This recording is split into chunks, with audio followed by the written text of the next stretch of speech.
আপনাদের একটা নেতার কাছে 350 কোটি টাকা বের হয়, আপনারা এটা ভাবুন। এই যে দিনের পর দিন রাস্তায় বসে থেকে লড়াই করতে হয়েছে সংগ্রামী যৌথ মঞ্চকে, সেটা অনেক বেশি লজ্জার গোটা দেশের কাছে আমাদের রাজ্যের। যেভাবে এক সম্বোধন করতে শুরু করেছে, এরপরে সত্যি এখানকার জনগণরা বিভ্রান্ত হতে চলেছে আগামীতে ভোটটা কাকে দেবে। এই টাকাটা মানে এই 1 লক্ষ প্রায় 16,000 কোটি টাকা, এই একটা বিশাল অ্যামাউন্ট, এই টাকাটা কেন্দ্র আটকে রেখেছে।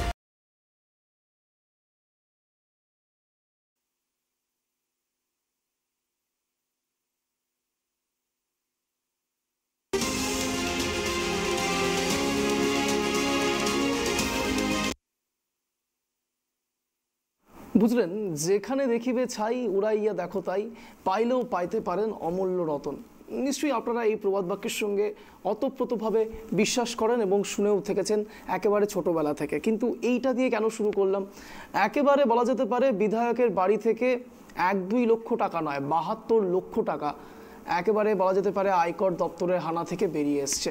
এই হানা থেকে বেরিয়ে আসার ফলেই এত বাকবিতণ্ডা। একেবারে প্রায় 19 ঘন্টা জিজ্ঞাসাবাদ তদন্তের পরে তারা বেরিয়ে চলে আসে। এই সব নিয়েই আজকের 1 ঘন্টা টান টান শো চলবে। আমি রয়েছি অঞ্জন আপনাদের সঙ্গে, সন্ধ্যে 7টা মানে আপনারা জানেন অঞ্জনের সঙ্গে স্পেশাল শো। আর এই শো নিয়ে প্রথম বিশেষ প্রতিবেদন আপনাদেরকে দেখাবো, তারপর আসছি বিশদ আলোচনায়। দেখুন, প্রায় 19 ঘন্টা ধরে বিধায়ক বাইরন বিশ্বাসের বাড়িতে তল্লাশি চালালেন আয়কর দপ্তরের আধিকারিকরা। পাশাপাশি বাগনানের কাগজ কারখানায় চলে আয়কর আধিকারিকদের তল্লাশি অভিযান। বুধবার দুপুর 1টা নাগাদ আয়কর বিভাগের একটি বড় দল হানা দিয়েছিল কারখানায়। সময় যত এগিয়েছে কারখানায় ততই বেড়েছে সিআরপিএফ জওয়ানদের সংখ্যা। সূত্রের খবর, বাইরন বিশ্বাসের সাগরদিঘির বাড়ি থেকে উদ্ধার হয়েছে 72 লক্ষ টাকা। রাত 1টা নাগাদ তদন্তকারী আধিকারিকরা সেখান থেকে বেরিয়ে গেলেও উলুবেড়িয়ার বাগনানে বিধায়কের কাগজ কারখানায় জারি ছিল তল্লাশি।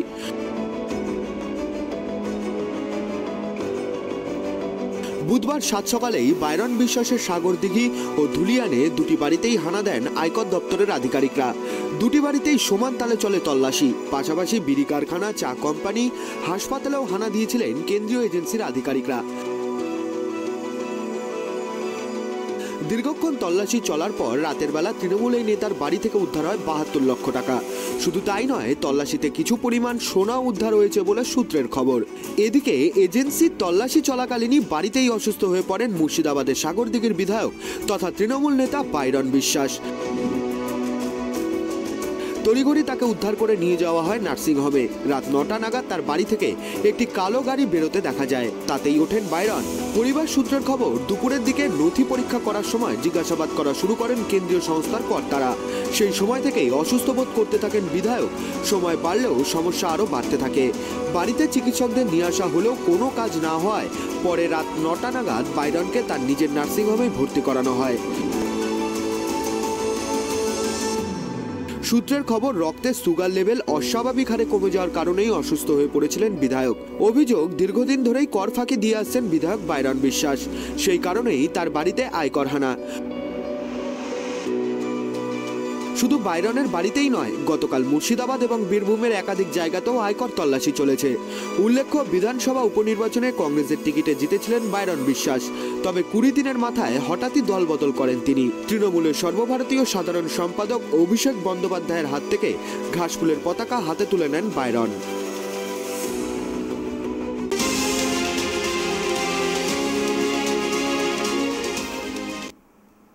বাড়তি কথা নয়, সোজাসুজি আলোচনায় ফিরবো। একেবারে এই মুহূর্তে স্টুডিওতে রয়েছে আমাদের সঙ্গে মাননীয় কৌশিক বাগচি, তৃণমূল নেতা, এবং একই সাথে আমাদের সঙ্গে রয়েছেন মাননীয় চন্দন সিং, বিজেপি নেতা। আরও কেউ আমাদের সঙ্গে আরও জুড়বেন অনলাইনে, মাননীয় ঐশানী বাগচি, ডিওয়াইফাই মেম্বার, এবং একই সাথে মাননীয় খন্দকর মোহাম্মদ সাইফুল, তিনিও জুড়বেন আমাদের সঙ্গে, কংগ্রেস নেতা। কিন্তু তার আগে কনভারসেশন শুরু করব, আলোচনা শুরু করব। প্রথম প্রশ্ন রাখবো কৌশিকবাবুর কাছে। কৌশিকবাবু, ডেটা বলছে চলতি বছরের 24শে ফেব্রুয়ারি যে উপনির্বাচন হয়েছিল সাগরদিঘিতে, তারপরে সেই উপনির্বাচনে জিতে আসেন এই ব্যক্তি অর্থাৎ বাইরন বিশ্বাস, এবং 2রা মার্চ উপনির্বাচনের ফল প্রকাশ হয়। তারপরেই তিনি একেবারে আপনাদেরই তৃণমূলের সেকেন্ড ইন কমান্ড অভিষেক ব্যানার্জির হাতে ধরে তৃণমূল কংগ্রেসে যোগদান করেন। দীর্ঘ 1 বছর প্রায় হতে যাচ্ছে, তারপরেই তার বাড়িতে আয়কর হানা। কি মনে হয়? দেখুন, উনি তো কংগ্রেসের ইয়ে থেকে জিতেছিলেন, তো এবারে ওনার হয়তো আমাদের দলটা পছন্দ হয়েছে, যে কোনো কারণেই হোক উনি আমাদের দলে এসছেন, ওনাকে স্বাগত। কিন্তু সমস্যা হচ্ছে যে নির্বাচনের ঠিক আগে অবধি আপনাদের দলকে পছন্দ হয়নি, পরে পছন্দ হয়েছিল, এটাই সমস্যা। এটা কোনো কারণে দেখুন, মানুষের তো অনেক রকম ফেলিয়ার অফ টেকিং ডিসিশন হতে পারে, যে কোনো কারণেই হোক ওনার হয়তো পছন্দ মনে হয়েছে কোনো কারণে, যে তৃণমূল সাধারণ মানুষের জন্য কাজ করে। তৃণমূল এমন একটা পার্টি, যে পার্টি একটা অবিরাম একটা কাজের প্রসেসে থাকে, এবং মনে হচ্ছে এই পার্টিটা অনেক অ্যাক্টিভ এবং মানুষের অনেক কাছের, সাধারণ লোকের অনেক কাছের, এবং এই পার্টিতে না এলে ভালোভাবে পরিষেবা দেয়া এটা হয়তো উনি করতে পারবেন না। এই বিভিন্ন ভাবনা থেকে, এটা আমার ধারণা, হয়তো উনি আমাদের এই পার্টিতে এসেছেন। বেশ, চন্দনবাবুর কাছে আসবো। চন্দনবাবু, যদিও বা আজকের বিষয় বাইরন বিশ্বাসের তৃণমূলে যোগদান নয়, কিন্তু তৃণমূলে যোগদান নিয়েই প্রশ্ন তুলতে হচ্ছে, তার কারণ যে কথা বারবার প্রসঙ্গক্রমে তৃণমূল কংগ্রেসের পক্ষ থেকে বলা হয় যে যতবার তৃণমূল কংগ্রেসে কেউ যোগদান করেছেন তারাই বিভিন্ন রকমভাবে কেন্দ্রীয় তদন্তকারী সংস্থার আওতায় এসছেন এবং তাদের তদন্তে তাদেরকে সহযোগিতা করতে হয়েছে সরাসরি কেন্দ্রীয় তদন্তকারী সংস্থাদের। কি বলবেন এই বিষয়ে? প্রথমে বলি, বাইরন বিশ্বাস নতুন কোনো বিধায়ক না যে মানে অন্য দলে জিতে সে তৃণমূলে জয়েন করেছে। দেখুন, প্রথমে মানুষের আপনাদের দল থেকেও তৃণমূল কংগ্রেসে যোগদান করেছে। অবশ্যই অবশ্যই অবশ্যই, যার জন্য বলছি যে এটা কোনো প্রথম নতুন কোনো বিষয় না। একেবারে। আর একটা বিষয় হচ্ছে এই যে আমাদের বর্তমান ভারতবর্ষে এতদিন ধরে যে দুর্নীতি চলছিল, বহুদিন ধরে, তো আজকে পশ্চিমবঙ্গে তো দুর্নীতির ক্ষেত্র আমরা নানান কিছু দেখছি, আর গোটা ভারতবর্ষ জুড়ে কিন্তু ইডি আর সিবিআই তদন্ত করে যাচ্ছে।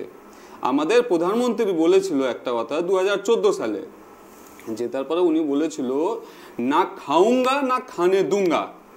তার প্রতিফলন এটা, কারণ দীর্ঘদিন যাবৎ যে এত পাহাড় পরিমাণ দুর্নীতি, তো একবারে তো শেষ করা যায় না। আজকে বাইরন বিশ্বাস আপনারা হয়তো 72 লক্ষ 70 লক্ষ টাকা দিচ্ছেন, পরিমাণটা আমার মনে হয় এতদিন ধরে আমরা 600 কোটি টাকা দেখে এসেছি, এটা সাধারণ ব্যাপার। ইনি একটা বড় ব্যবসায়িক বা থাকতে পারে, এবং উনি তৃণমূলে জয়েন করেছিলেন উনি জনসাধারণের স্বার্থে না, নিজেদের স্বার্থ সিদ্ধির জন্য। আজকে একটা জিনিস দেখবেন, পশ্চিমবঙ্গ বা গোটা ভারতবর্ষ জুড়ে যে এক শ্রেণীর লোক তারা একের পর এক মানে ইন্ডাস্ট্রিজ, ফ্যাক্টরি, কারখানা, দোকান, বাড়ি নানান কিছুভাবে কিন্তু করে গেছে। আর এক শ্রেণীর লোক খেতে না পেয়ে প্রতিনিয়ত দেখছেন আমাদের পশ্চিমবঙ্গের প্রবাসী শ্রমিক নানান জায়গায় কাজ করতে গিয়ে মারা যাচ্ছে।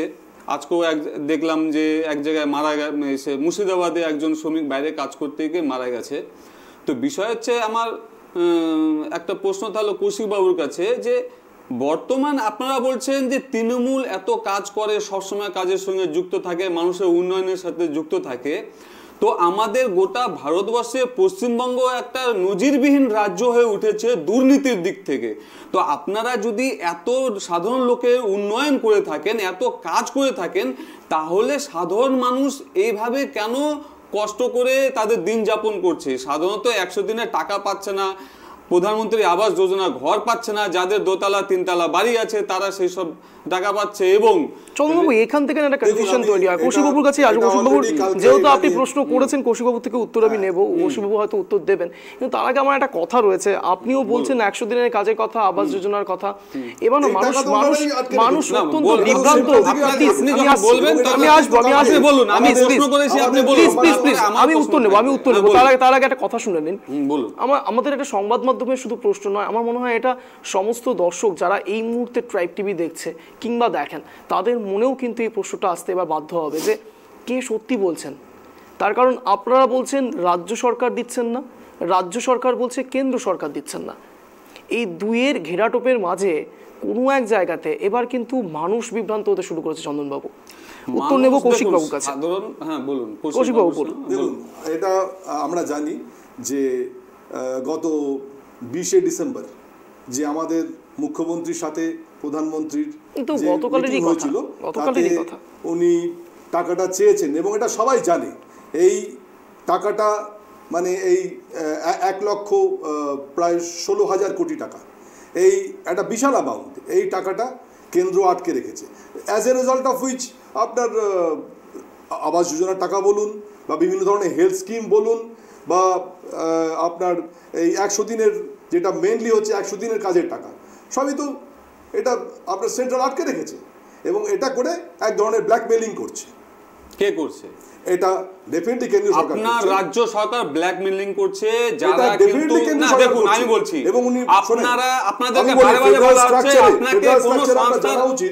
বেশ আসবো এই মুহূর্তে আমাদের সঙ্গে অনলাইনে প্লিজ চন্দ্রবাবু আসবো চন্দ্রবাবু আসবো প্লিজ হিসাব না দিতে পারলে কি করে সেই এই মুহূর্তে প্লিজ আসবো কৌশিকবাবু আসবো চন্দ্রবাবু আসবো চন্দ্রবাবু আসবো প্লিজ নেতা মন্ত্রীদের ঘরে পাওয়া যাচ্ছে কেন? কৌশিকবাবু আসবো চন্দ্রবাবু আসবো ফিরে একই কথা বলে যাচ্ছে, চন্দ্রবাবু টাকা দিচ্ছে না। প্লিজ বলুন।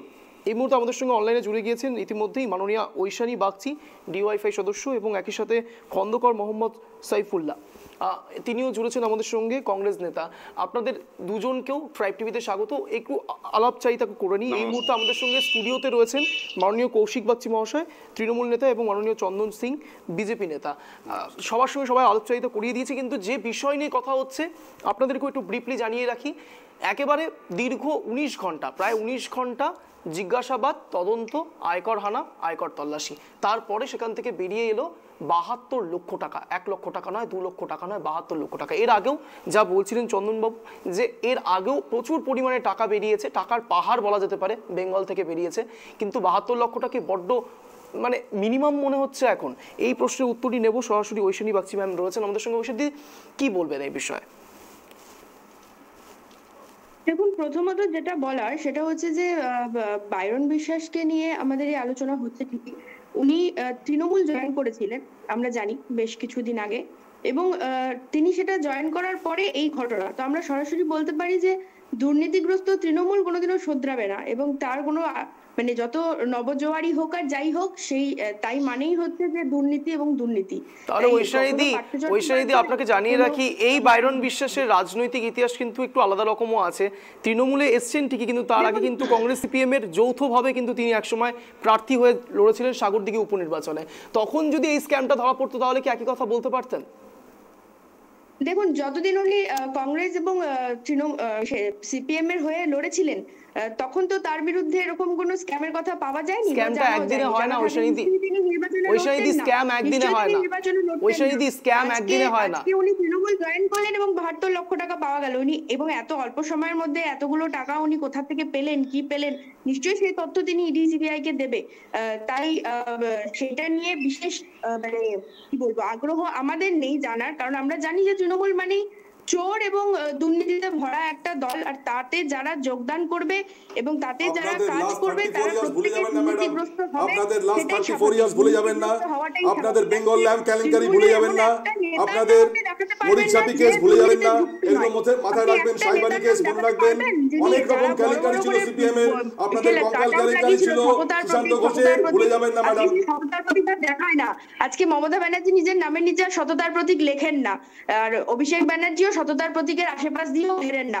তাই আমরা জানি যে কি হচ্ছে। আমরা শুধু এটা বলতে চাই যে যেমন একদিকে বাইরন বিশ্বাস রয়েছে, তেমন এই পশ্চিমবাংলার যুব সমাজ তারা দীর্ঘ 2 মাস ধরে পথে হাঁটছে। আমরা ইনসাফ যাত্রায় রাস্তায় হাঁটছি কাজের দাবিতে। তো এই কাজের কথা আমরা শুনতে চাই, এবং এই এত চুরি দুর্নীতি এসবের মাঝখান থেকে এই যুব সমাজের ভবিষ্যৎ যে নষ্ট করে ফেলছে, সেইটা নিয়ে আলোচনা করলে বোধহয় আমরা আরো বেশি খুশি হব। সেটা নিয়ে যদি আরো বেশি আলোচনা হয়, আরো বেশি কথা হয়, সেটা মুখ্যমন্ত্রী থেকে শুরু করে যে কেউ আলোচনা করতে পারে, তাহলে বোধহয় অনেক খুশি হব। আজকে দিনের পর দিন চাকরি প্রার্থীরা রাস্তায় পড়ে রয়েছে, তাই সেই আলোচনা বাদ দিয়ে এখানে বাইরন বিশ্বাসকে নিয়ে আলোচনা হচ্ছে। ঠিকই আছে, 72 লক্ষ টাকা তার বাড়ি থেকে হঠাৎ করে পাওয়া গেল, তিনি তৃণমূলে যোগদান করেছেন, তারপরে এই ঘটনা। তো এটা হওয়ারই ছিল। ঐশানীদি, আপনার উদ্দেশ্যে একটা কথাই বলবো, ট্রাইব টিভি এমন একটি সংবাদ মাধ্যম, দায়িত্বশীল সংবাদ মাধ্যম। আপনি যদি ট্রাইব টিভি ফলো করে থাকেন, এসএলএসটি চাকরি প্রার্থী শুরু করে একেবারে চাকরি প্রার্থীদের দুঃখের কথা তারা রাজপথে দাঁড়িয়ে রয়েছে, এতদিন ধরে বসে রয়েছে, সেই কথাও আমরা তুলেছি আর তুলেও যাব। দায়িত্বশীল সংবাদ মাধ্যম হিসাবে আমাদের এটা কাজ, আমরা করে যাব। কিন্তু প্রশ্ন আজ শুধু চাকরি প্রার্থীর জন্য নয়, তার কারণ যে পরিকাঠামো দিক থেকে যেসব জনগণ 5 বছর যেই মানুষগুলোকে ভোটে দাঁড় করায় এই আঙুলের ছাপটা দিয়ে, তারা যখন এই ধরনের খবরগুলো দেখে তখন তাদের মনে অনেক বেশি বিভ্রান্তিকর অবস্থা তৈরি হয়। আমাদের এটা দেখাতে আমরা বাধ্য, তার কারণ এই ঘটনাগুলো ঘটছে সমাজে। প্রশ্ন উত্তর নেব, একেবারে আমাদের সঙ্গে রয়েছেন খন্দকার মোহাম্মদ বাবু। আপনি কি বলবেন এই বিষয়ে? যে কথাটি একেবারে ঐশানী ম্যাম বললেন, ঐশানী ম্যামের কথা আপনি শুনেছেন, যে এক প্রকার বলা যেতে পারে যে এই বাইরন বিশ্বাস এখন তৃণমূলে যোগদান করেছেন, তৃণমূল মানেই দুর্নীতি, এই কথাটি তিনি বললেন। কিন্তু এই মানুষটি তো সাগরদিঘি উপনির্বাচনের সময়তে তৃণমূলে ছিলেন না। নিশ্চয়ই এই টাইম পিরিয়ডের মধ্যে যদি 2রা মার্চ এই ফলাফল ঘোষণা হয়ে থাকে, আজ 21শে ডিসেম্বর, মাত্র 7 থেকে 8 মাসের কথা বলা যেতে পারে, সেই সময়তে নিশ্চয়ই দুর্নীতি করে ফেলেননি তারা। কি বলবেন? দেখুন, ওই সানিদি যেটা বললেন সেটার সঙ্গে পুরোপুরি আমি সহমত নয়। একটা জিনিস বলি, তৃণমূল মানেই চোর, এটা পুরোপুরি সহমত করছি। বাইরন বিশ্বাসের যে চুরিটা ধরা পড়েছে, কিংবা যেটা আপনারা বলছেন 72 লক্ষ টাকা ইডি ধরা পড়েছে, সেটা দেখুন বাইরন বিশ্বাসের বড় ব্যবসা আছে না। সূত্র মানেই তো যে কোনো সূত্রই হোক, যেটা মোটামুটি যেটা ঘটেছে সেটার উপরে সূত্রটা ধরে আপনারা বলছেন। আমি এটা নিয়ে এখন বক্তব্য আমার একটা আপত্তি আছে। আপনি বললেন তৃণমূল মানেই চোর, এই কথাটার আমার আপত্তি আছে। আমি আপনাকে বেশি দিন নয়, জাস্ট 10 দিনের আগের একটা ঘটনা বলে দিই। আপনাদেরই একজন কংগ্রেসের এমপি বোলাঙ্গি ডিস্ট্রিক্ট থেকে, মনে আছে ধীরাজ সাহু, মনে আছে? এই জন্য দায়িত্ব নিয়ে কথা বলবেন। আমার কথাটা শেষ বরাবরই বলে এসেছি, দাদা আপনারা নিজেরা যদি নিজেদের দলকে, আপনারা এখন ইন্ডি জোটের মধ্যে আছেন, নিজেরা নিজেদেরকে এভাবে যদি দোষারোপ করেন তাহলে আমরা কি বলবো? আমরা আমাদের ডিবেটে এসে কি লাভ? আপনি বলছেন তৃণমূল মানে না না, এবার আমি একটা কথা বলছি, এইসব করবেন না। আপনাদের যেটা বলার প্লিজ বলতে দিন, প্লিজ প্লিজ প্লিজ বলুন দাদা, ঠিক আছে প্লিজ দাদা বলুন, প্লিজ বলতে দিন, প্লিজ আগে আগে উত্তর শুনে নেব। এই যে প্লিজ প্লিজ প্লিজ চন্দনবাবু কৌশিকবাবু প্লিজ ওনাকে বলার সুযোগ দিন। আগে দেখেন ভালো লাগে প্লিজ আপনারা কিন্তু ইন্ডিভিজুয়াল কিন্তু সবাই সবার প্লিজ প্লিজ আমি এখানে রয়েছি প্রেজেন্ট, না এভাবে কেউ প্লিজ প্লিজ করবেন তাহলে আমি এখানে প্রেজেন্ট করেছি। চন্দনবাবু প্লিজ, একেবারে সবাইকে বলার সুযোগ দেব, প্লিজ ইন্ডিভিজুয়ালি বলার সুযোগ আমি দেব, প্লিজ এভাবে দেখুন। আপনারা যদি কারো বলার মাধ্যমে বলেন, তাহলে আমরাও ছাত্র রাজনীতি, যুব রাজনীতি করে এসেছি, আমরাও কিন্তু সাজাতে পারি। আলটিমেটলি প্রোগ্রামটা হবে না, কথাটা বলতে দিন। আপনি মাঝখানে দুটো প্রশ্নের পরে আপনার উত্তরটা আমি দেব, আমি সেই প্রশ্নেই আসছি। ঠিক, তৃণমূল মানেই চোর, এই কথাটা আমি আবারও বলছি। কিন্তু এই বাইরন বিশ্বাসের যেটা ঘর থেকে পাওয়া গেছে, সেটাকে আমি পার্টি করতে গিয়ে চুরি এটাকে বলছি না। উনি যে উদাহরণটা দিলেন ঝাড়খণ্ডের এমপি জাকির হোসেন, খলিলুর রহমান, ওনাদের বিড়ি ব্যবসায়ী যারা আছেন, প্রত্যেকে তৃণমূলের নেতা, প্রত্যেকের বাড়িতে রেড হোক, দেখবেন লক্ষ লক্ষ কোটি কোটি টাকা পাওয়া যাচ্ছে। কারণ এরা বিড়ি শ্রমিকদের, মুর্শিদাবাদে 8 লক্ষ বিড়ি শ্রমিক আছে, 8 লক্ষ বিড়ি শ্রমিকের ন্যায্য এরা বেতন দিচ্ছে না। এই বেতনের টাকা চুরি করে, এবং নিজেরা ব্যবসা, এদের পৈতৃক ব্যবসা, সেটা সে মানছি, কিন্তু এদের ব্যবসার টাকা চুরি করে, সেটা কিন্তু পাবলিক পের টাকা চুরি করছে না, ব্যবসার টাকা চুরি করে কর ফাঁকি দিয়ে এই টাকাটা তারা অ্যাসেটটা জমিয়ে রেখেছে। এটা আলাদা ধরনের চোর। আর তৃণমূলের যেটা সংগঠিত চোর, সেই যে যেমন আপনাদের পার্থ চট্টোপাধ্যায় থেকে অনুব্রত মণ্ডল, এরা হচ্ছে কালেকশন করেছে, চাকরি বেচেছে, প্রাইমারি টেট বেচেছে, এসএসসি বেচেছে, আবাস যোজনার টাকা বেচেছে, চাকরি ট্রান্সফারের টাকা বেচেছে, বিভিন্ন জায়গায় ট্রান্সফার করার জন্য টাকা নিয়েছে, বিভিন্ন দলের লোককে ক্যান্ডিডেট করার জন্য টাকা নিয়েছে। আপনারা পঞ্চায়েত ভোট, বিধানসভা ভোট বিভিন্ন জায়গায় দেখেছেন, তৃণমূলের নেতা, এমএলএ, এমপিরা বিভিন্ন রকম জায়গায় বক্তব্য রাখছে, ওকে টাকা দিয়ে বেচে দেওয়া হলো। বিভিন্ন ব্লক সভাপতি বলছে আমি জানি না, আমার ওখানে টিকিট বেচে দেওয়া হলো। তার মানে এই টাকাগুলো সংগঠিত ভাবে না পিসি ভাইপোর কাছে গেছে। ভাইপো কোনো কিছু করেন না, কিন্তু পেলেন কোথা থেকে? দে আর জাস্ট অন ট্রায়াল, তাদের বিচারাধীন আছে তারা, ঠিক আছে? এটা তারা এখনো প্রুভড হয়নি তারা চোর। আপনি এভাবে বলতে পারেন না। হ্যাঁ বলুন। আমি অলরেডি বলেছি, you can't call them thief, ঠিক আছে, কেননা হ্যাঁ। তারা বিচারাধীন আছে, একটু তারা অন ট্রায়াল আছে, বাংলায় বলবেন, এটা একটু এখনো শুনুন না। প্রুভড হয়নি। ইংরেজি অতটা বুঝি, একটু বাংলায় বলবেন। হ্যাঁ, জয় বাংলা বলবেন আর এদিকে ইংরেজি, জয় বাংলা বলবেন আর এদিকে ইংরেজিতে বলবেন। এক মিনিট আপনি Please, আপনি- personal attack না, আপনি below the belt attack personal করবেন না, attack please. করবেন না। আপনি Please. যখন টিভিতে এসেছেন এটা আমরা মেনেই নিয়েছি, কিছুটা আপনার হলেও পেটের মধ্যে না, না, কালি আছে, আপনি কিন্তু তো অশিক্ষিত নন। তারপরেও আপনি জয় বাংলা বলবেন প্লিজ আর প্লিজ এদিকে প্লিজ ইংরেজি প্লিজ বলবেন। প্লিজ প্লিজ আমি সবাই আমি আমি please please please please please Koushik বাবু, ঐশনী ম্যাম এবং খন্দকার স্যার, সবাইকে আমি বলছি আপনারা চারজনই আমাদের ট্রাইব টিভির সম্মানীয় গেস্ট, কেউ কাউকে বিলো দ্য বেল্ট অ্যাটাক করবেন না প্লিজ। বলুন কৌশিক বাবু। হ্যাঁ, আমি ওটাই বলতে চাইছিলাম যে দেখুন, আমাদের দলে যে আছে, যারা আছে, তারা যে যে খারাপ কাজ করবে, একটা কথা আছে, as you sow will you reap. আপনি যেমন কাজ করবেন তার তেমন ফল হবে, তো তার সেইভাবে অ্যাকর্ডিং তার শাস্তি হবে।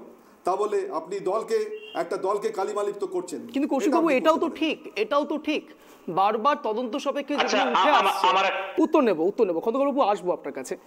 কৌশিক বাবু এটাও তো প্যারালালি সত্যি যে বারবার করে তদন্ত সাপেক্ষে যে জিনিসগুলো উঠে আসছে, মানুষের কাছে আপনারা নিজেদেরকে কি করে এক্সপ্লেন করবেন? বারবার এটা তো বলা যেতে পারে না যে এগুলো তদন্ত সাপেক্ষ, তাদেরকে জেলে রাখা হচ্ছে, তাদেরকে হেফাজতে নেওয়া হচ্ছে, বারংবার এই চিত্র দেখা যাচ্ছে। মানুষের কাছে কি মেসেজ যাবে? 2024 লোকসভা নির্বাচন, তার আগে আপনাদের একের পর এক দুর্নীতির খবর সামনে আসছে, তারপরেও আপনারা সারা জীবন নিজেদেরকে ডিফেন্ডই করে যাবেন। What is happening on the other side of the hill, অন্যদিকে কি হচ্ছে, অন্য স্টেটে কি হচ্ছে, আমাদের কাছে তো কিছু কিছু খবর আসছে। দেখুন স্টেট খবরটা আছে। এখন এই মুহূর্তে ট্রাইব টিভির দর্শকরা বাংলার খবর দেখছে এবং বাংলার কথা শুনতে পছন্দ করবে। অন্য স্টেটে কি হচ্ছে, দেশ ভ্রমণে কেউ বেরোবে না কিন্তু কৌশিক বাবু। হ্যাঁ, ঠিক আছে, আমি বলছি যে অন্যান্য স্টেটে, অন্যান্য রাজ্যে কি হচ্ছে না হচ্ছে সেই খবরও তো আমাদের কাছে আছে। আমি আবারও বলছি হ্যাঁ, আমি অন্য বলেছি স্টেটের কথা আজকে নয়, আছে বাংলার কথা বলুন। আপনাদেরকে 2011 সালের পর থেকে এই মানুষগুলো ভোট দিয়ে এনেছিল একটাই কারণের জন্য, যে আপনারা যে কথা বলছেন 34 বছরের একটা যে বাজে রণনীতির কথা আপনারা বলেন, খারাপ রণনীতির কথা বলেন, তার এগেনস্টে লড়বার জন্যই তো আপনাদের 2011 সালের পরে এনেছিলেন। এই জনসাধারণ যারা এখন দর্শক, এখন ট্রাইব টিভির, তাদেরকে কি উত্তর দেবেন? বারবার তো এই বুড়ি বুড়ি কথা, সব খবরগুলো আসছে প্রকাশ্যে, এটা তো মিথ্যে নয়। দেখুন, একটা দল যখন হয় সেখানে নানা ধরনের কর্মী বলুন, তারা আস্তে আস্তে সেই কর্মীরা বিভিন্ন তাদের দায়িত্ব দেওয়া হয়েছে, বিভিন্ন রকমের লোক আছে, তারা নানা রকম কাজ করেছে। এখন সেই প্রসঙ্গ টেনে আপনি দলকে বলছে তৃণমূল দল একটা চোর। বেশ বেশ বেশ, আমি ঐশনীদির কাছে আসবো। ঐশনীদি কি বলছিলেন বলুন। আমি এটাই বলতে চাইছি যে যেই দলের শিক্ষামন্ত্রী জেলে বসে রয়েছে, যেই দলের যে এখন যুবরাজ বলে প্রচারিত, সেই যুবরাজ, তার বিরুদ্ধে ইডি সিবিআই কিছুতেই কোনো তদন্ত করতে পারছেন না। সেইখানে দাঁড়িয়ে কাকে কাকে ধরা হচ্ছে, কি ধরা হচ্ছে, সেগুলো সমস্ত নথি বেরিয়ে আসছে, অথচ মেন মাথাকে কেউ ধরতে পারছে না। আর মমতা ব্যানার্জি যখন এরকম অভিষেক ব্যানার্জির পেছনে ইডি সিবিআই ঘুরতে আসছে বা ধরতে আসছে, তখনই তিনি দিল্লি চলে যাচ্ছেন এবং মোদির সাথে বসে কি মিটিং হচ্ছে আধা ঘন্টা ধরে, 1 ঘন্টা ধরে, সেই মিটিং এর পরে কি আলোচনা হচ্ছে, তারপরে অভিষেক ব্যানার্জি ছাড়া পেয়ে যাচ্ছে। বাংলার মানুষ জানতে চায় যে এটা কি হচ্ছে, মানে কেন এটা হচ্ছে, কেন অভিষেক ব্যানার্জির বাড়ি খুঁজে পাচ্ছে না। আজকে পুলিশ ইনসাফ যাত্রীদের রাস্তা আটকাচ্ছে, তাদের রাস্তায় এগোতে দিচ্ছে না, গাড়ি রাখা নিয়ে বাজে আচরণ করছে তাদের সাথে, অথচ কেন অভিষেক ব্যানার্জির বাড়ি খুঁজে পাচ্ছে না তারা? আমরা এটা জানতে চাই। আমরা শুধু না, গোটা পশ্চিমবঙ্গের মানুষ জানতে চায় যে আসলে বিজেপির সাথে তৃণমূলের যে সেটিংটা রয়েছে, সেই সেটিং আসলে কোথায় গিয়ে দাঁড়াচ্ছে, কেন অভিষেক ব্যানার্জিকে অ্যারেস্ট করে যাচ্ছে না? 10টা বছর, প্রায় 10টা বছর, 2টো লোকসভা নির্বাচন পার হয়ে গেছে, যে 56 ইঞ্চির ছাতি নিয়ে বলেছিলেন যে এই ভারতবর্ষে কোনো চোর ছাত্রা থাকবে না, কোনো কিছু থাকবে না, সেখানে একদিকে বিজেপি যাচ্ছে সব থেকে বেশি। আমি এবার কিছু বলতে, আমাদের সবাই সবকিছু আমি একটা কথা বলতে চাই। চন্দনবাবু আমি একটা কথা বলবো।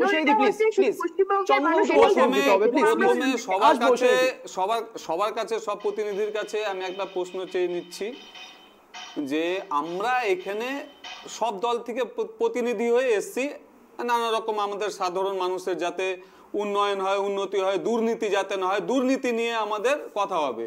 এবার বিষয়টা হচ্ছে আমরা কার সাথে ডিবেট করছি, এখানে কার সাথে তর্ক করছি, এটা আমাকে না, যে প্রতিনিধিরা এসছেন তারা কিন্তু একটু বোঝাবেন। এখানে কংগ্রেসের আছে, বামপার্টির ডিওফাইয়ের আছে এবং তৃণমূলের আছে। এবারে আমি একটা কথা বলতে চাচ্ছি যে গোটা ভারতবর্ষে আপনারা একটা বার্তা দিতে চাচ্ছেন ইন্ডি জোট করে নিয়ে আপনারা একসাথে আছেন, কিন্তু এখানে এসে আমাদের কোনো ভূমিকা নাই, আমরা ডিবেটে বসে আছি, আপনারা নিজেদের মধ্যে লড়াই করে যাচ্ছেন। এটা কি করে সম্ভব? এটা সাধারণ মানুষ কিভাবে নেবে? রাজনীতিটাকে এইভাবে রাজনীতিটাকে নিয়ে এইভাবে খেলছেন কেন? রাজনীতিটাকে নিয়ে এইভাবে করে খেলাটা ঠিক না।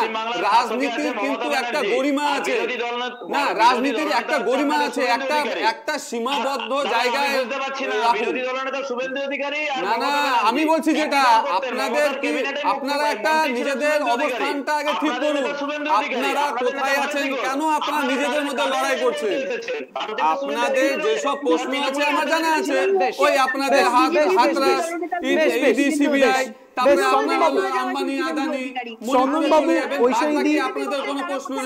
কিন্তু আমি একটা যদি খারাপ লাগে ক্ষমা করবেন, আপনাদের ভূমিকাটা বলুন, আপনাদের ভূমিকাটা কি, কার সাথে কার সঙ্গে ডিবেট করছে প্রথমে ক্লিয়ার করুন। এখানে কিন্তু দর্শক দেখছে, দর্শক দেখছে, এটা কিন্তু খুব ভালো বার্তা যাবে না জনগণের কাছে। ভালো কথা বলেছেন, কি ধরনের নাটক চলছে প্লিজ আমাদের সময় এখন ছোট্ট বিরতির হয়েছে। চন্দনবাবুর কথার প্রসঙ্গ টেনেই বিরতিতে যাব। চন্দনবাবু বলছেন যে ইন্ডি জোটের কথা বলছেন, যে এখানে বসে এত তর্কাতর্কি কি রয়েছে ইন্ডি জোটের কথা। ঠিক যেমন ভাবে নন্দীগ্রামের সময় দেখা গিয়েছিল তৃণমূল কংগ্রেসের একই মঞ্চে হেভিওয়েট বিজেপি নেতাকে। এই বলেই ছোট্ট একটি বিরতিতে যাব, সঙ্গে থাকুন, ট্রাইব টিভি দেখতে থাকুন, আসছি।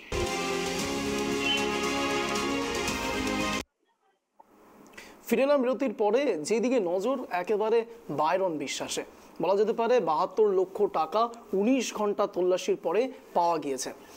বলা যেতে পারে এই যে টাকার বিষয় নিয়ে এত তহরম মহরম চলছে, এই মাঝে একটি গুড নিউজও আছে। গুড নিউজটা কি, সেটা শুধুমাত্র এই রাজ্যের সরকারি কর্মচারীদের জন্য। বড়দিনে বড় উপহার দিয়েছেন নাকি মুখ্যমন্ত্রী মমতা বন্দ্যোপাধ্যায়। মুখ্যমন্ত্রী মমতা বন্দ্যোপাধ্যায় ইতিমধ্যেই 4% ডিএ আরও বাড়িয়েছেন, এমনই ঘোষণা জানিয়েছেন আজ। এই নিয়েও আলোচনা হবে। এই মুহূর্তে আবারও আলোচনায় ফিরবো।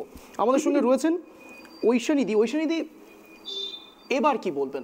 4% ডিএ তো বেড়ে গেল, ওদিকে ৭২ লক্ষ টাকা পাওয়া গেল তৃণমূল কংগ্রেসে। আসবো, আগের একটা বক্তব্য ছিল, ডিএর আগের নিয়ে একটা বক্তব্য ছিল, বিজেপি এবং তৃণমূলের প্রতিনিধি যে প্রশ্ন করেছিলেন তার উত্তর দেওয়ার ছিল একেবারে। আপনি বিরতিতে চলে গেলেন, প্রসিড বলুন। হ্যাঁ, তৃণমূল কংগ্রেসের যিনি প্রতিনিধি তিনি বললেন আপনারা দোষী সাব্যস্ত হননি। আচ্ছা, আপনাদের দলই তো আরাবুল ইসলামকে জগ ছুড়ে মারার পরে সাসপেন্ড করেছিল। আরাবুল ইসলাম কি তারপরে কি সুধরে নিয়েছে? আরাবুল ইসলাম শওকত মোল্লাকে তো দিদি ওপেন প্রশাসনিক মিটিং এ বলেছিল, শওকত তোর তো গুলি বোমা নিয়ে কারবার। যেখানে মমতা ব্যানার্জি বলছে তোর গুলি বোমা নিয়ে কারবার, সে আপনাদের দলের নেতা, সে আপনাদের এমএলএ, সে ভাঙড়ে তার জন্য 12 জন না 14 জন মার্ডার হয়ে গেল। আপনারা কি মুখ লাড়েন? আপনাদের দলে চুরি করে, যখন অনুব্রত জেলে যায় তখন বলে দল তো পাশে আছে, এখনো পাশে আছে। পার্থ চট্টোপাধ্যায় যেদিন টাকা পাওয়া যাচ্ছে, নারী সংঘ পাওয়া যাচ্ছে, এক গাদা ফ্ল্যাট পাওয়া যাচ্ছে, তখন আপনাদের দল বলছে পার্থ চট্টোপাধ্যায় পাশে আছে। কিন্তু তার পরবর্তীকালে হঠাৎ করে পার্থ চট্টোপাধ্যায় থেকে আপনারা সরিয়ে নিলেন। আপনারা প্রত্যেকের থেকে গা সরিয়ে নেন, আপনারা লোককে ইউজ করেন, টাকা তুলা করান, পুলিশ প্রশাসন, আমলা, এসপি, ডিএম প্রত্যেককে দিয়ে পয়সা তুলা করান, তারপরে তার গায়ে যখন কালিমাকে পিসি ভাইপোর কোম্পানি তাদেরকে ছুড়ে ফেলে দেয়। আর বিজেপির যিনি প্রতিনিধি বলছিলেন না, কার সঙ্গে আমরা ডিবেটে বসেছি? কংগ্রেস আছে, তৃণমূল আছে, সিপিএম আছে। আমরা তো আমাদের বিরোধী তারা জোট, তারা নিজেদের মধ্যে লড়ালড়ি করছে। বিজেপির নেত্রীকে, বিজেপি যিনি বসেছেন তাকে আমি একটা সবিনয় প্রশ্ন করতে চাই। এই এনডিএ জোটেরই তো রেলমন্ত্রী ছিলেন মমতা ব্যানার্জি এক সময়, এবং আপনাদের নেতারা এখন হচ্ছেন শুভেন্দু অধিকারী, এখন ভারতী ঘোষ, সজল ঘোষ, শঙ্কুদেব পণ্ডা, এরা আপনাদের নেতৃত্ব। এরা তাহলে তৃণমূলেরই লোক। মুকুল একটা দলে আছে, তো একটা দলে আছে না, ঠিক আছে, একটা দলে আছে, বিজেপিতে আছে। এবার নানান দুর্নীতিগ্রস্ত পয়েন্ট যেসব দল আছে ভারতবর্ষে, সবার সাথে যুক্ত নয়, সবার সাথে যুক্ত নয়। আপনাদের ভূমিকাটা বর্তমান যেটা আছে, আপনারা প্রত্যেকটা পরিবার বা দুর্নীতিগ্রস্ত যে নেতা মন্ত্রী আছে সবার সাথে যুক্ত। আপনারা একটা স্থানে থাকুন, আপনারা একটা স্থানে থাকুন। সাধারণ মানুষকে বিভ্রান্ত করছেন কেন? সাধারণ মানুষকে বিভ্রান্ত করছেন কেন? তারা একটা দলে আছে, একটা দলে আছে ভারতীয় জনতা পার্টি। ভারতীয় জনতা পার্টি, আপনাদের ইন্ডি জোটে কতগুলো দল আছে, কতগুলো দুর্নীতিবাজ নেতা নেত্রী আছে সেটা বলুন। আপনারা ঘুরে ফিরে একই কথা বলছেন, শুভেন্দু অধিকারী, শুভেন্দু অধিকারী। আশ্চর্য ব্যাপার, উনি তো একটা দলে আছে। আপনাদের কতগুলো দল আছে সেটা আগে ঠিক করুন। না না, আপনাদের কতগুলো দল আছে, না কতগুলো দল আছে বলুন না। আর আপনারা যে চুরি করেছেন 70 বছর ধরে গোটা ভারতবর্ষের পরিকাঠামোটাকে এমন করে দিয়েছেন না ভেঙে চুরে শেষ হয়ে যাচ্ছে। 70 বছর ধরে আপনারা গোটা ভারতবর্ষকে চুষে খেয়েছেন, গোটা ভারতবর্ষকে চুষে খেয়েছেন। 350 কোটি আপনার নেতার বাইর থেকে বের হয়, শুধু একটা নেতার হাজার হাজার কোটি টাকার দুর্নীতি করেছেন আপনারা গোটা ভারতবর্ষের জনগণকে এমন ভাবে ললিপপ দেখিয়ে লেলিয়ে নিজেদের মধ্যে লড়াই করে এতদিন চালিয়েছেন, যত দুর্নীতি করেছেন সেটা আগে ভাবুন। আপনাদের একটা নেতার কাছে 350 কোটি টাকা বের হয়, আপনারা এটা ভাবুন।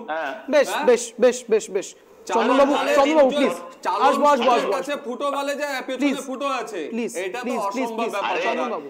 আর আপনারা যা করেছেন দেশের পরিকাঠামোকে শেষ করে দিয়েছে। কনভারসেশনে ফিরবো please please please. BJP Suvendu অধিকারীকে চোর বলতো, আপনারা কোর্টে যান, মহামান্য আদালতে যান। আপনারা আমি রিকোয়েস্ট করছি প্লিজ, প্যানেলে থাকা সমস্ত গেস্টদেরকে রিকোয়েস্ট করছি, হাইকোর্ট আছে, সুপ্রিম কোর্ট আছে, আপনারা যান না কেন প্লিজ? আপনারা যেতে পারছেন না কেন? চন্দনবাবু প্লিজ আরে দাঁড়ান দাদা, বাকি আছে এরকম ভাবে ডিজোবে করলে পরে প্লিজ প্লিজ প্লিজ আপনারা যদি এইভাবে কথা না মানতে থাকেন, প্লিজ আপনারা এইভাবে কথা না মানতে থাকলে কিন্তু শো চালানো খুব সমস্যা হয়ে যাচ্ছে। প্লিজ, যে বিষয় নিয়ে আলোচনা হচ্ছিল আপনাকে বলার সুযোগ দিয়েছি, ডিএ নিয়ে এবার আলোচনায় ফিরবো। ঐশানীদি রয়েছেন আমাদের সঙ্গে। ঐশানীদি, 4% দিয়ে বড়দিনের বড় উপহার, কি বলবেন এই বিষয়ে? 4% দিয়ে বড়দিনের বড় উপহার মনে হলেও আমরা মনে করছি যে রাজ্য সরকারিদের প্রাপ্যটা অনেক বেশি। উনি এক লাফে নিজেদের এমএলএদের বেতন বাড়িয়েছিলেন এই বছরই প্রায় 50,000 টাকার বেশি, যেখানে এমএলএদের বেতন 1,10,000 থেকে বেড়ে 1,50,000-এর কাছাকাছি চলে যায়। তো সেইখানে দাঁড়িয়ে আমরা মনে করছি যে রাজ্য সরকারি কর্মী, যেই এমএলএরা আজকে একটার পর একটা দুর্নীতির দায়ে যুক্ত হচ্ছে বারবার করে, তাদের বেতন যদি 1 লাফে 50,000 টাকা বাড়তে পারে, তাহলে রাজ্য সরকারি কর্মীদের বেতনটা ওই ডিএটা মাত্র 4% বাড়ানোটা এটা কোনো মানে উনি দয়া করছেন না, ওটা ওনাদের প্রাপ্য টাকা উনি তাদের দিচ্ছেন। এবং খুব ভালো কথা বলেছেন আপনি। কৌশিক বাবুর কাছে আসবো। কৌশিক বাবু কোনো দয়া নয়, কোনো ভিক্ষে নয়, তারা তাদের হকের টাকার কথা বলেছে এবং হকের জন্যই এত কথা হচ্ছে। এই বিষয় নিয়ে একেবারে সংগ্রামী যৌথ মঞ্চ, আপনারা জানেন 22 থেকে 24 তারিখ অবধি নবান্নের ঠিক গেটের সামনে অবধি বাস স্ট্যান্ডে তাদের অবস্থান বিক্ষোভের পারমিশন দিয়ে দিয়েছে কলকাতা হাইকোর্ট থেকে রাজাশেখর মান্থার বেঞ্চ। কিন্তু এই 22 থেকে 24শে ডিসেম্বরের যে অবস্থান বিক্ষোভ, তার আগেই একেবারে ক্রিসমাসের বড় উপহার দিয়েছিলেন মুখ্যমন্ত্রী মমতা বন্দ্যোপাধ্যায়, এমনটাই বলছিলেন তৃণমূল নেতৃত্বরা। কিন্তু এখনো কি তারা খুশি? একটা বাইট আপনাদেরকে শোনাবো একেবারে সংগ্রামী যৌথ মঞ্চের, সেই বাইট শোনার পরে আপনারা অনেক বেশি ক্লিয়ার হয়ে যাবেন। আমি বলবো বিসিলাকে সেটা অ্যারেঞ্জ করার জন্য, কিন্তু তার আগে কৌশিক বাবুর কাছে যাবো। কৌশিক বাবু, দয়া বা ভিক্ষে নয়, অধিকারের কথা বলছেন ঐশানীদি, কি বলবেন? দেখুন, আমি প্রথমে যে ডিএটা বাকি আছে, প্রথম কথা বলি, এটা একটা সাবজুডিস কেস আছে, রাইট? এবং এই সাবজুডিস কেসের জন্যে এটা যেহেতু একটা মানে মহামান্য কোর্টের কাছে এটা আছে, আমাদের সম্মানীয় মুখ্যমন্ত্রী কখনো বলেননি উনি সব সময় দেওয়ার জন্য প্রস্তুত আছেন, কিন্তু যেহেতু এটা বিচারাধীন সেই কারণেই তারপরেও আমার তো মনে হয় যদি সিপিএম গভর্নমেন্ট থাকতো, তো সিপিএম গভর্নমেন্ট তো এটা কোইভাবে ঝুলিয়ে রাখতো। তাও তো ওনার ভেতরে দয়া আছে, মায়া আছে, উনি সাধারণ লোকের জন্য ভাবেন, প্রত্যেকটা লোকের জন্য উনি ভাবেন, যার জন্য 4% এত আর্থিক সংকটের মধ্যেও উনি 4% দিয়ে ডিক্লেয়ার করেছেন। এবং এটা মনে হয় ওনার একটা প্রচন্ড বড় মানবিক দিক। যেখানে এমএলএদের বেতন 1 লাফে বছর বছর বেড়েছে, বেশ বেশ সংগ্রামী যৌথ মঞ্চের ভাস্কর ঘোষ কি বলেছেন ওই সেই দিয়ে আসছি। তার আগে ভাস্কর ঘোষ কি বলেছেন একবার শোনাই, তারপর আসছি, আলোচনায় ফিরছি, শুনুন। শুধুমাত্র বকেয়া ডিএ নয়, রাজ্যের প্রায় 6 লক্ষ শূন্য পদ আছে বিভিন্ন সরকারি ডিপার্টমেন্টে, সেগুলোকে স্বচ্ছতার সাথে নিয়োগ করতে হবে এই দাবিটাও আছে। অস্থায়ীদের স্থায়ীকরণ করা, তাদের জন্য সাম্মানিক বেতন কাঠামো প্রদান করা, এই সমস্ত কিছুই আছে। যে রায় দিয়েছেন আমরা মনে করি যে গণতান্ত্রিক ব্যবস্থাতে মানুষের অধিকারের যে লিগ্যাল রাইট আছে, মৌলিক অধিকার আছে, সেই অধিকারটাকেই আজকে হাইকোর্ট আপহেল্ড করেছে। আমরা মনে করি যে নবান্নটাকে যেভাবে সাধারণ মানুষের অগম্য করে রাখা হয়েছিল, এই রায়ের মধ্যে দিয়ে সেটা সকলের কাছে খুলে গেল। আজকের হাইকোর্টের এই রায়েতে আপনাদের এই যে এতদিনের আন্দোলন, এতগুলো দাবি দাওয়া নিয়ে, সেটা কি আরও একটা ধাপ এগিয়ে গেল বলে মনে করছেন? দেখুন, এই আন্দোলন তো এতদিন টানারও প্রয়োজন ছিল না। দুর্ভাগ্য যে রাজ্যটার মুখ্যমন্ত্রীর নাম হচ্ছে মমতা বন্দ্যোপাধ্যায়, যার মধ্যে গণতান্ত্রিক রীতিনীতির বিন্দুমাত্র অবশিষ্ট নেই। আর উনি আবার মানে গণতন্ত্রের ফেরিওয়ালা হয়ে গোটা দেশকে নাকি গণতন্ত্রের পাঠ শেখাবেন। তার নিজের কর্মচারী 11 মাস ধরে বসে আছেন। কেন আমাদেরকে নবান্নে যেতে হবে? কেন উনি আমাদের সাথে বসে পড়ে সমস্যার সমাধান করতে পারছেন না? যদি অসুবিধা থেকেই থাকে, সেই অসুবিধা তো আমরা জানি, আমাদের সাথে বসে আলোচনা করুন। কিন্তু যেটা প্রয়োজন সেটা হচ্ছে সত্য কথা বলতে হবে। ওইসব মিথ্যা গোল গোল কথা নয়, যেটা কেন্দ্রের কাছে এত টাকা পাওনা আছে বলে দিতে পারছে না, এইসব কথাবার্তা চলবে না। তথ্য দিয়ে বোঝাতে হবে যে কোথায় অসুবিধা আছে কর্মচারীদের ডিএ দিতে, কোথায় অসুবিধা আছে স্বচ্ছতার সাথে স্থায়ী নিয়োগ করতে, কোথায় অসুবিধা আছে অস্থায়ী কর্মচারীদের জন্য সাম্মানিক দিতে, যেখানে ভারতবর্ষের সমস্ত রাজ্য এই কাজটা করতে পারে, উনি পারেন না কেন? আপনারা দীর্ঘদিন ধরে, প্রায় 1 বছরেরও বেশি সময় ধরে আপনারা এই আন্দোলনটা করে যাচ্ছেন। এই শহীদ মিনারের এখানে আপনারা অস্থায়ীভাবে তাঁবু কাটিয়ে রয়েছেন। আজকে আপনাদের নবান্নে যেতে হচ্ছে, নবান্নের সামনে গিয়ে আপনারা ধর্নায় বসবেন হাইকোর্টের নির্দেশে, অনুমতিতে। আপনাদের কি মনে হচ্ছে যে এই ধর্নাতে কোনো ফলপ্রসূ হবে, এবং যদি না হয় তাহলে আপনাদের পরবর্তী পদক্ষেপ কি হবে? পরবর্তী পদক্ষেপ আমরা তো বলেইছি যে এরপরে যদি কাজ না হয়, জানুয়ারি শেষ দিকে লাগাতার ধর্মঘটে যাওয়া হবে। যেটা দিয়ে যে ভাষাটা উনি যখন বিরোধী ছিলেন তখন টানা 72টা দিন উনি ধর্মঘট করেছিলেন শুধুমাত্র 3টে বছরের মধ্যে, সেই ভাষাটাই বোঝানো হবে ওনাকে। প্রশ্ন আসবো কৌশিকবাবু, আপনার কাছে আসবো কৌশিকবাবু, আপনার কাছেই আসবো। আমি জানি আপনি উত্তরটা দেওয়ার চেষ্টা করবেন, তার আগে আপনাকে একটা প্রশ্ন করব। কৌশিকবাবু, আপনি কিছুক্ষণ আগেই বললেন যে মমতার নাম, দয়ার নাম মমতা বন্দ্যোপাধ্যায়, আর একই সাথে বাইট আপনার থেকে শোনালাম ভাস্করবাবু বলছেন দুর্ভাগ্যের নাম মমতা বন্দ্যোপাধ্যায়। এটা তো দেখুন বামপন্থীরা বলেই এসছেন, আর এরা আবার গণতন্ত্রের কথা বলছেন। আপনি কি ভুলে যান যে নর্থ কোরিয়ার কথা চিন্তা করুন, চায়নার কথা চিন্তা করুন, সেখানে গণতন্ত্র কোথায় আছে? এই যেখানে সিপিএম বা বামপন্থী আছে সেখানে গণতন্ত্র বলে কিচ্ছু নেই। এরা কি, আমি বলি আপনাকে, এই বামপন্থীরা কি হচ্ছে, যখন এরা পাওয়ারে থাকে তখন এরা বোঝায় যে গণতন্ত্র একনায়কতন্ত্র কাকে বলে, এরা যখন পাওয়ারে থাকে। আর যখন এরা পাওয়ারে থাকে না তখন গণতন্ত্র বলে চাচায়। আজকে পশ্চিমবঙ্গে যদি গণতন্ত্র নাই থাকে, আপনি এত খোলা মঞ্চে কি করে বলছেন? আপনারা বলুন কি করে এত খোলা মঞ্চে কথা বলছেন? নিশ্চয়ই গণতন্ত্র আছে। আজকে আমাদের সরকার এটা বুঝিয়ে দিয়েছে যে প্রতিটা মানুষের যে ফ্রিডম অফ এক্সপ্রেশন এটা আছে, এবং আপনাদের সম্মান করবেন। 2 লক্ষ বেকার ছেড়ে দিন, বছরে 2000 বেকারকে চাকরি দিয়েছেন কি? উনি বছরে 2000 বেকারকে চাকরি দেননি। উনি কেন ফেলে রেখেছেন? এই ডিএ দিয়ে উনি দয়া করছেন না, এই ডিএ দিয়ে কোনো দয়া করছেন না। এই ডিএ অধিকার ছিল, এবং এই অধিকার ছিনিয়ে নিতে এই যে দিনের পর দিন রাস্তায় বসে থেকে লড়াই করতে হয়েছে সংগ্রামী যৌথ মঞ্চকে, সেটা অনেক বেশি লজ্জার গোটা দেশের কাছে, আমাদের রাজ্যের। তাই এটা নিয়ে গর্ব করার কোনো জায়গা নেই যে 4% দিয়ে উনি একেবারে দয়ার মূর্তি হয়ে গেলেন। এটা অনেক আগে হওয়ার কথা ছিল, এবং এই শুধু 4% না, আমরা দাবি করছি যা কিছু বকেয়া পাওনা আছে সরকারি কর্মচারীদের সমস্তটা পাইয়ে দিতে হবে। এবং শুধু নিজেদের এমএলএ এমপি যারা জেলে যাওয়ার জন্য তৈরি হচ্ছে তাদের বেতন বাড়ানো চলবে না।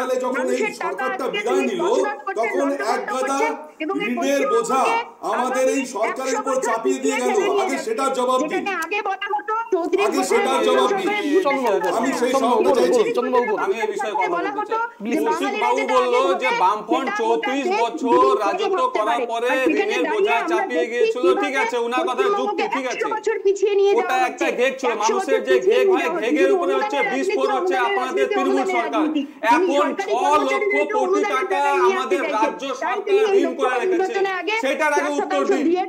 6 লক্ষ কোটি টাকা আমাদের পশ্চিমবঙ্গ সরকারের আপনাদের এবং এটা ঋণ আছে, হকের দাবি, ততক্ষণ বামফ্রন্ট পর্যন্ত এই সরকারকে নিয়ে আপনি আমরা লড়াই দায়ভার চালিয়ে দিয়ে যাব আপনার এবং দায়টা এড়াতে পারেন না। নিয়ে যে দাবি আছে কারণ সেটা আমাদের বামফ্রন্ট চলতে সরকার থাকবে। যেটা ঋণ রেখেছিল সেটা তো মানছি, কিন্তু আপনার নেত্রী বর্তমান 6 লক্ষ কোটি টাকা পশ্চিমবঙ্গকে ঋণে রেখেছে, সেটা আগে বলুন।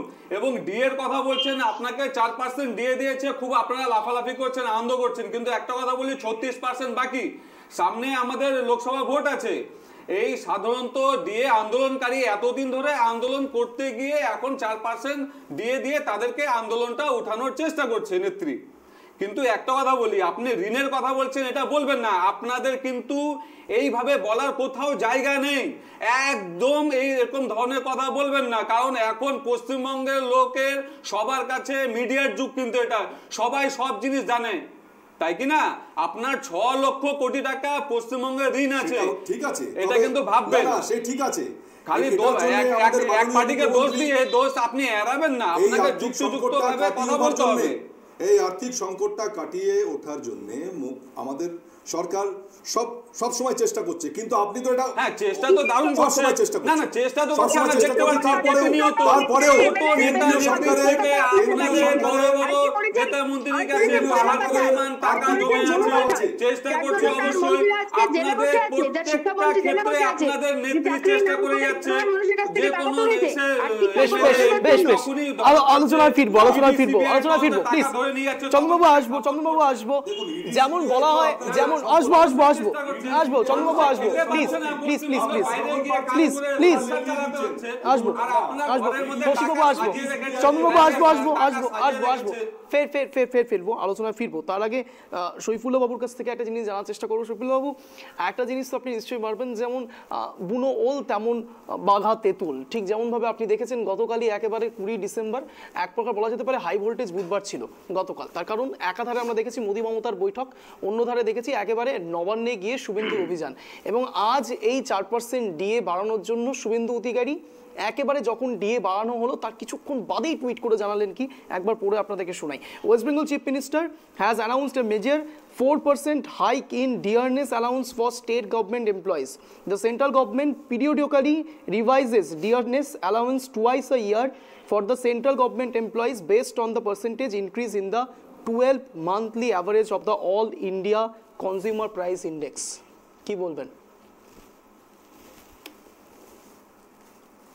দেখুন, 4% ডিএ নিয়ে আপনারা দিদি দেখাতে চাইছে যে আমি অনেক কিছু দিয়ে দিলাম, সংক্ষেপে বলবেন। তার বিধায়কদের যেমন ভাতা তিনি 1 লাখ থেকে ডাইরেক্ট 1.5 লাখ করে দিয়েছেন। ডিএ কিন্তু কর্ণাটকের সরকার, জাতীয় কংগ্রেসের সরকার আসার পরে ডিএ 35% করে দেওয়া হয়েছে। ডিএ নিয়ে দীর্ঘদিন ধরে কেস চলছে, এই জাজমেন্ট চলে আসবে সেই ভয়ে দিদি এবারে জানেন যে জাজমেন্ট চলে আসবে, সেহেতু একটা কিছু না পার্সেন্টেজ দিয়ে অন্তত কোর্টে এবারে প্রডিউস করবে। আমরা দেওয়ার চেষ্টা করছি, আমরা দেওয়ার সদিচ্ছা আছে, আমরা এইটুকু পেরেছি, বাকিটা আমরা পরে দেব। কিন্তু সরকারি কর্মচারীদের তাদের প্রাপ্য হক থেকে তাদেরকে বঞ্চিত করা হচ্ছে তৃণমূল সরকারের আমলে। দিদি মোদি কালকে মিটিং হয়েছে, মোদি এই সাজেশনটা দিয়েছে, আচ্ছা তুমি গিয়ে এখন ঘোষণা করে দাও আপাতত, তারপরে বাকিটা দেখছি। আর অ্যাকচুয়ালি আলোচনাটা বেশ একেবারে অন্তিম লগ্নে চলে এসেছি, এবার একেবারে এই শোয়ের টাইম ফ্রেম এর মধ্যে আপনাদেরকে ফেলবো। 1 মিনিট করে সবাই সুযোগ পাবেন কথা বলার এই দুই বিষয় নিয়ে, বাইরন বিশ্বাসের বাড়ি থেকে 72 লক্ষ টাকা এবং একই সাথে 4% দিয়ে, এই দুই বিষয় নিয়ে আপনাদের স্ট্যান্ড পয়েন্ট রাখার সুযোগ দেব। প্রথমেই সুযোগ দেব চন্দনবাবুকে। চন্দনবাবু, আপনার 1 মিনিট সময় শুরু হচ্ছে এখন, প্লিজ কেউ ইন্টারাপ্ট করবেন না, বলুন। প্রথমে বলি, এই যে বাইরন বিশ্বাসের বাইর থেকে যে আমাদের যে টাকা উদ্ধার হয়েছে বা যে নথি উদ্ধার হয়েছে, এরকম অনেক ভারতবর্ষে অনেক নেতা নেত্রী আছে, তাদের বাড়িতেও তাদেরকেও তলব করেছে ইডি। আপনি দেখবেন 22 তারিখে তেজস্বী যাদব এবং 28 তারিখে লালু প্রসাদ যাদবকেও ডেকেছে, অরবিন্দ কেজরিওয়ালকেও ডেকেছে। এবার বিষয়টা হচ্ছে এত দুর্নীতি হয়েছে গোটা দেশ জুড়ে, এখন সবাই কিন্তু একই কথা বলছে, কেন্দ্রের প্রতিনিধি হিসাবে ইডি আর সিবিআই কাজ করছে, এগুলো হচ্ছে বিভ্রান্ত ছড়ানো হচ্ছে। আপনারা দেখবেন সাধারণ মানুষ এখন সবাই কিন্তু সব জিনিস বোঝে, আর আমাদের ইন্ডিজোটের লোকেরা বলছে বেকার ছেলেমেয়েরা খেতে পাচ্ছে না, চাকরি পাচ্ছে না, অথচ আমাদের সাধারণত নেতা নেত্রীদের বাইরে থেকে প্রচুর পরিমাণে টাকা সম্পত্তি ফ্যাক্টরি নানান কিছু পাওয়া যাচ্ছে। তা আমি এটুকু একটা কথা বলি যে ইডি সিবিআই কে দোষারোপ করবেন না, উনাদের কাজটা উনাদেরকে করতে দিন। কারণ হচ্ছে উনারা যদি তদন্ত না করে তাহলে কিন্তু এই যে এত কালো ধন লুকিয়ে আছে এটা কিন্তু সহজে বের হবে না। বেশ বেশ, আপনার সময় শেষ হয়েছে, এবার সময় দেবো, সুযোগ দেবো খন্দকার মোহাম্মদ সাইফুল্লাহ বাবুকে। আপনিও বলুন, আপনার 1 মিনিট সময় শুরু হচ্ছে এখন, প্লিজ কেউ ইন্টারাপ্ট করবেন না, দুটো বিষয় নিয়ে স্ট্যান্ড পয়েন্ট রাখুন, বলুন। দেখুন, ইডি সিবিআই এসব দিয়ে ভোটের সময় একটা কনস্পিরেশন তৈরি করার চেষ্টা চলছে, কিন্তু প্র্যাকটিক্যালি সাধারণ মানুষ খুব দুঃখের মধ্যে আছে, তারা খুব দুর্দশার মধ্যে আছে। শিক্ষিত বেকাররা চাকরি পাচ্ছে না, শিল্প নাই, কোনো কাজ নাই, বেকারত্বে একটা বহুদিন বা বিগত 50 বছরে এরকম বেকারত্ব দেখা দেয়নি, সেটা রাজ্যে বলুন কেন্দ্রে বলুন। গোটা পশ্চিমবাংলার বাসী বাইরে কাজ করতে যাচ্ছে, ভারতবর্ষের লোক বিদেশে রাজমিস্ত্রির কাজে, টাইলসের কাজে, বাথরুম পরিষ্কারের কাজে, এসব বিভিন্ন জায়গায় গিয়ে কাজ করছে। এরা করতে হবে কেন? বেকারত্ব ঘুচানোর জন্য, কর্মসংস্থানের জন্য না দিদি না মোদি। এরা ভোট এলে জাতপাতের রাজনীতি করছে এবং সেন্ট্রাল থেকে যেমন ইডিকে পাঠানো হচ্ছে, এরাও সেরকম পুলিশকে পাঠিয়ে দিচ্ছে, লেলিয়ে দিচ্ছে। এসপি, ডিএম, সমস্ত প্রশাসনিক আমলা অধিকর্তাদেরকে নিজেদের গ্রিপে নিয়ে যারা তাদের তাবেদারি করছে তাদেরকে প্রশাসনিক পদে বসানো হচ্ছে এবং তাদেরকে দিয়ে বিরোধী দলের পিছনে লাগানো হচ্ছে। এরা কিন্তু ডেভেলপমেন্টের জন্য ভাবছে না, এরা সাধারণ মানুষের জন্য যে কাজ করার কথা, স্বাস্থ্য, চিকিৎসা, পড়াশোনা, এইসব নিয়ে কেউ কিন্তু। বেশ বেশ বেশ, এবার আসবো কৌশিক বাবুর কাছে। কৌশিক বাবু, আপনার 1 মিনিট সময় শুরু হচ্ছে এখন, বলুন। দেখুন, আমি অলরেডি বলে দিয়েছি যে এই যে বাইরন বিশ্বাসের বাড়ি থেকে 72 লাখ বা 72 লক্ষ টাকা পাওয়া গেছে, এটা যদি আলটিমেটলি প্রুভড হয় যে সত্যি তিনি দোষী, বাস পার্টি সেইভাবেই ডিসিশন নেবে এবং পার্টির যা করার পার্টি সেটাই করবে। এর জন্যে তো পার্টি এটাকে তো এন্ডোর্স করে না, এই ধরনের যে করাপশনকে পার্টি কখনো সাপোর্ট করে না, পার্টি কখনো মেনে নেয় না, এটা একটা ইন্ডিভিজুয়াল ব্যাপার। আর যেটা চন্দনবাবু কিছুক্ষণ আগে বললেন যে ইডি সিবিআই মানে কেন্দ্রের এর উপরে কোনো কেন্দ্রের কোনো নেই, ইনফ্লুয়েন্স নেই, কিন্তু আমি মনে করি, আচ্ছা একটা কথা আপনাকে বলতে চাই যে এই যে শুভেন্দু মুখার্জি, শুভেন্দু অধিকারীও তো একজন করাপ্ট, তো সেখানে তো আপনারা করছেন না, ইডি সিবিআই লাগাচ্ছেন না তার পেছনে, দেখবেন সেখানে আরও কোটি কোটি টাকা, প্রচুর টাকা পাওয়া যাবে। একেবারে আপনার সময় শেষ হয়েছে, একেবারে অন্তিম লগ্নে চলে এসেছি, এখন শেষ পার সুযোগ দেবো একেবারে ঐশানীদিকে। ঐশানীদি, আপনি আপনার কথা রাখুন, 1 মিনিট সময় শুরু হচ্ছে আপনার এখন। আলোচনা করতে করতে এটা খুব দারুণ কথা শুনলাম যে তৃণমূলের প্রতিনিধি তিনি নিজে বললেন যে তার দলের প্রাক্তন নেতা শুভেন্দু অধিকারী তিনি করাপ্ট, অর্থাৎ তিনি স্বীকার করলেন যে হ্যাঁ তৃণমূলের থেকে তিনি শুভেন্দু অধিকারী চুরি করেছিলেন। হ্যাঁ, সেটাই বলতে চাই যে এই ইডি সিবিআই কে কাজ করার কথা বলেন বিজেপির প্রতিনিধি, আমরা বলতে চাই হ্যাঁ ইডি সিবিআই তো কাজ করতোই, কাজ করার জন্য ইডি সিবিআই, কিন্তু ইডি সিবিআই কাজ করছে না। তারা এই শুভেন্দু এবং মুকুল রায় এদের পেছন থেকে কেন সরে গেলেন এবং কেন তারা ওই অভিষেক ব্যানার্জির বাড়ি এবং কয়লা চুরির তদন্ত খুঁজে পাচ্ছে না, সেটা নিয়ে সাধারণ মানুষ এবং আমাদের প্রচুর প্রশ্ন আছে। তাই আমরা বলছি যে ইডি সিবিআই বিজেপির হয়ে কাজ করে এবং হ্যাঁ এটা করে, সেটা প্রমাণিত যখন তিনি শুভেন্দু এবং মুকুল রায়ের পেছন থেকে সরে যান। এবং দ্বিতীয় যেটা বলবো যে এই 4% দিয়ে মমতা ব্যানার্জি কোনো দয়া করছেন না।